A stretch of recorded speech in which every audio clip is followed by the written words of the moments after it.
मित्रांनो नमस्कार. बघा पहिलं ट्रॅक्टरवाले असे हराळीचे पदार्थ आले एवढे घुमवायचे सांगायचे लागतच नाही पळीत काही करीत अशा आगाव भानगडी सांगायचे.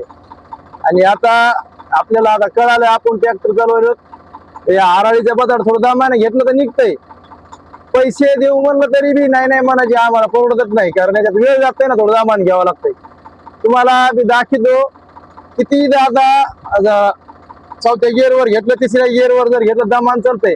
थोडं जर दमान जर घेतलं एवढं हराळीचं बदाड आहे पहा हे बदाड डायरेक्ट असं लागतच नाही म्हणते दुसऱ्याची ट्रॅक्टरवाले हे पहा इतकं नांगूर लागत किती हरळ असते ट्रॅक्टर कशी नांगरट फोडून काढतंय.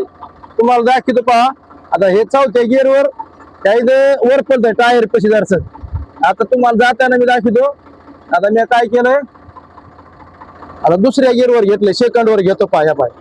आता हे काय हे इथं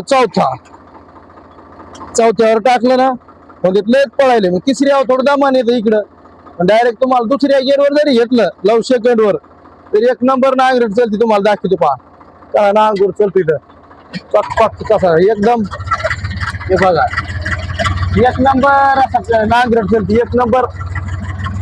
काय अडचण केवढा पदार्थ जर असलं ना वरपायचा काय संबंध आहे. ट्रॅक्टरवाले म्हणजे शेतकरी सगळे ते पण शेतकरी असतील एवढी माया असायची दुसऱ्याची कसा नांगूर असल्यानं काय पदार्थ निघत नाही का.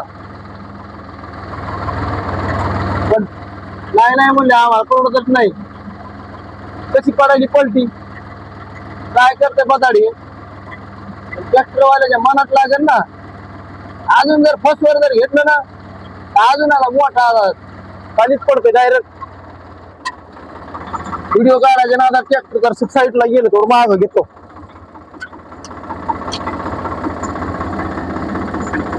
असं